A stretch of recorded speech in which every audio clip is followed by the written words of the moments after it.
questions.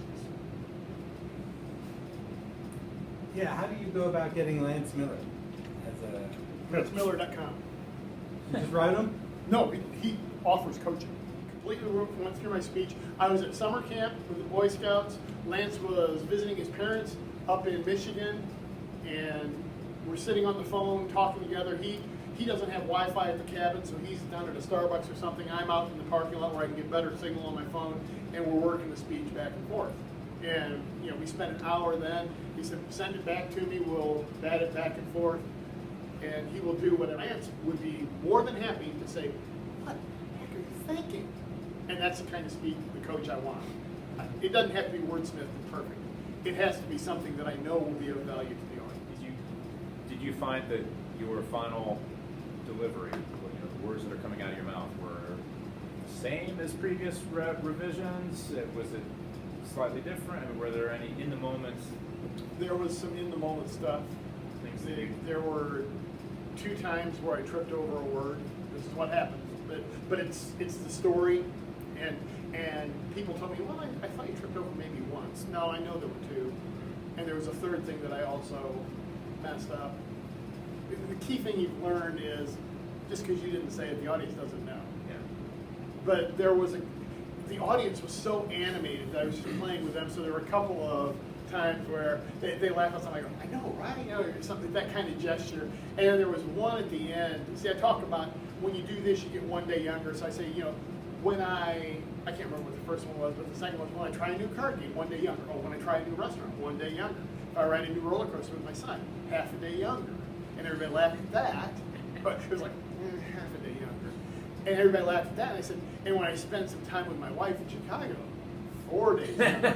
Right? And there were some people in the audience that were like, woo! And so I kind of go, like this, Yes.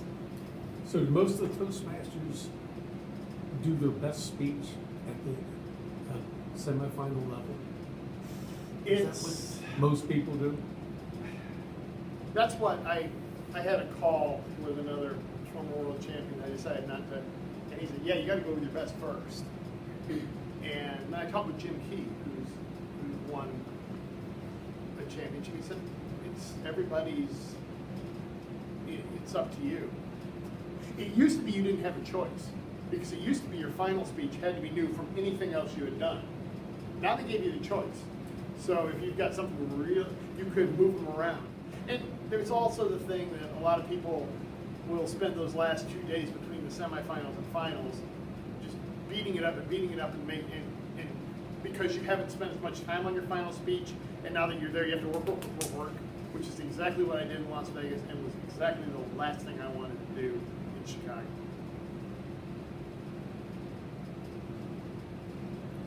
What else? Have you kept in touch with any of your semi-finalist friends? Ramona and Kenneth. So Ramona and I are friends on Facebook, as is Kenneth LaFrance. He's hilarious. Kenneth is hilarious. He's a stand-up comedian. Did he go 11?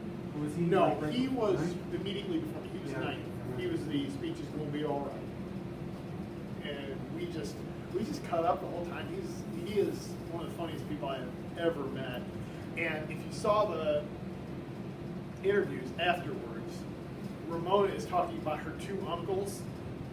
Some of these people are like uncles to me. What you couldn't see was Kenneth turned around to me, cried, "That girl up so fast!" And we gave each other a hug, like, and the audience just lost it. They didn't put that on camera. And Ramona's just like, "Why did I even say that?" But yeah, I kept in touch with Jesse Parent, who went first, is also a Facebook friend. So how would you summarize what the characteristics are of a winning speech? Has to have appeal to the audience, takeaway message. I've always felt like you got to get the audience laughing. That's how you know they're involved. Or death, disease, and there's nothing wrong with that in terms of you want to talk about it, but A, don't make your audience your therapist. B, don't expect them to necessarily relate, all right? People can relate on wanting to sit on the couch and not getting up and doing something. People can relate to being scared for asking somebody out on a date. I like a story, start to finish, a relatable story, I've never climbed Mount Everest, but if I had, nobody else can relate to it anyway. And I like to have a point at the end. Humor helps, but you gotta have the heart, and hers had a lot of heart, and it was really well delivered. And did anything happen on stage during the course of your delivery of the semifinal that you weren't expecting? An audience reaction, for example? Yeah, there were two jokes that played okay in here and other clubs that one of them got applause. And one of them wasn't even a joke. I talk about as the jet ski went faster, I got younger. I said, when the jet ski got to 55, I was 13, and they lost it. Wow! I just like, and then I said the other line, which played okay in the practices. If I'd gone any faster, I would have needed diapers because I'm getting younger. And they started applauding for that. And my wife said afterwards, why were they applauding for the diapers? And there was another line later that was one of my funnier lines that they actually applauded for. That didn't. Anytime I get applause, it surprises me for a joke, but it surprised me in a good way. It's like, yeah, we're having fun. Yeah, let's keep it going. I would say not exactly related to your question, but the one thing that surprised me a little bit was how well it went. And I was so amped up and so excited that instead of standing there and sticking my final point from one point in the stage, I kind of paced back and forth a little bit. I didn't notice it at the time, but afterwards on the video, I was like, okay, if I'm a judge, I may not know that's why, but there's something about your conclusion that isn't quite sticking where I need it. You just stand there and say, you've got the choice. You can stay on the beach and get one day older, or you can go out and do something new and get one day younger. I'm going to dance and tell you, there's a lot of nervous energy at that point. What do you think about the switch to the video format? And were there any other contestants who also you had conversations with them about what that would be like? Oh yeah, it's the end of the world as we know it. No one feels fine. It is what it is. I don't know that I like it, but I don't know that they asked me. So it's what we're going to do next year. And there's going to be a video. I do know this. I am bringing back the chicken speech as my contest speech next year. Because if I win districts if I make it to districts and win districts with it, I want something when they look at that video that says, yeah, we can make the case to send him to Denver. And I also know this, that the old way of doing things where you made a speech just good enough to win the district and then you improved it to the point where it's a semifinal, that's gone. Because if you just are good enough to win the district, somebody in the region has already gone through the trouble of making their speech good enough, and you're not going to be picked to go to the next round.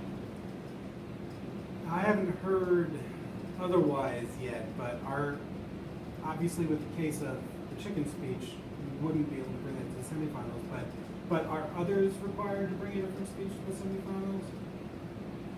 From the division? The rule as I read it is your final speech can never be used from a semifinal to final. I do not see anywhere where it says your semifinal speech cannot be that way.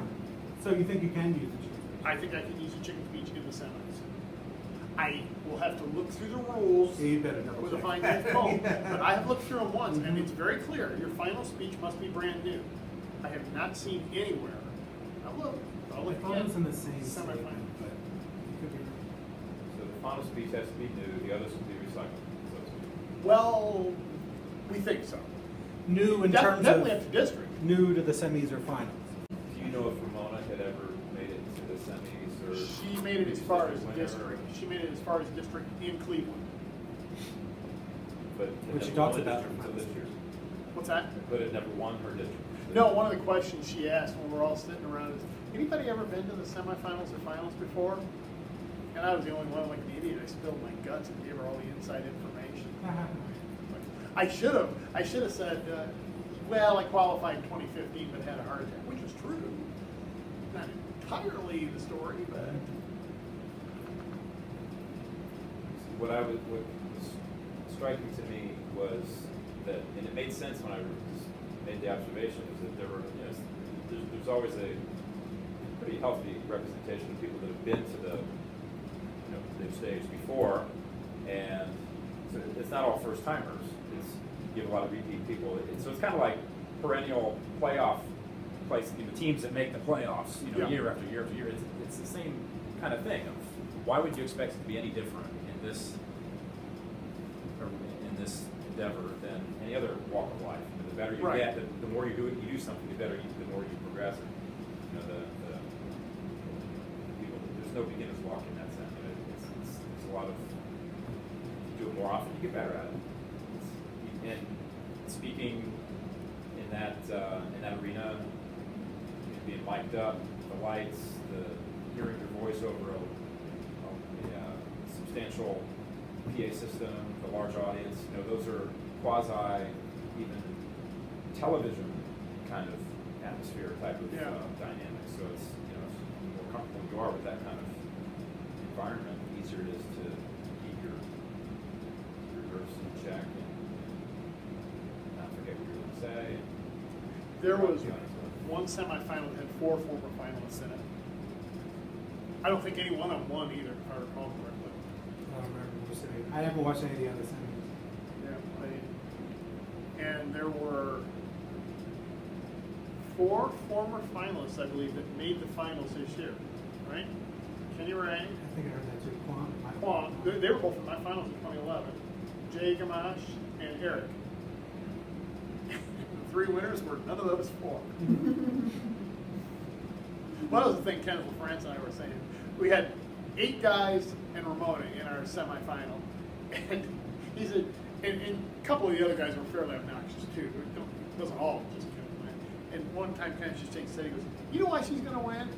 Because she's going to stand up on stage and go, 'I'm not them,' and everybody's going to applaud. And she's going to win because we're all obnoxious."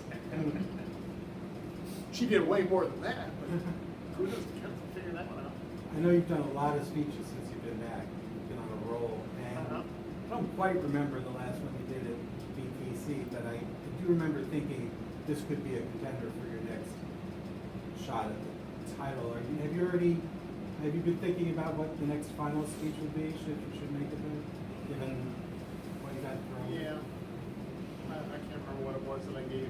It wasn't the one from the week before, which was inspired by your Oh, question of the the one on day. TV? Yeah, that one's definitely not a competitor. What was it? I don't remember. I'm not sure I remember either, but I do remember. Anyway, yes, it had some heart to it.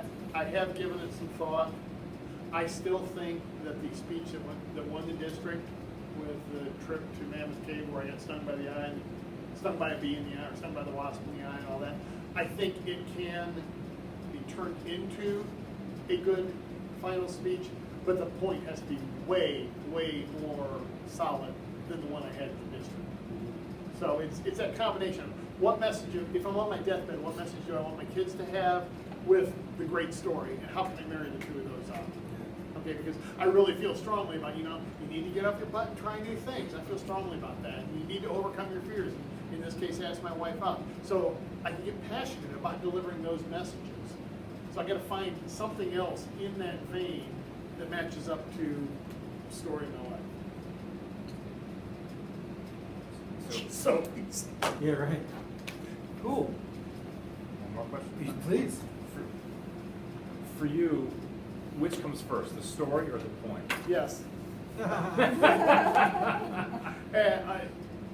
Usually, I will confess the story. I really have to like telling the story, and then I'll find the point that fits it. But I won't. That's not 100%. There was one in the past few years where I had the point first, and then the story to support it. But normally, 6+ minutes of the 7-minute speech is going to be the story. So I better have one that I really enjoy telling, and then the point. It's a good question. All right. Well, thanks so much. Thank you all. Really It was fun. appreciate it. Cool. We hope to have you back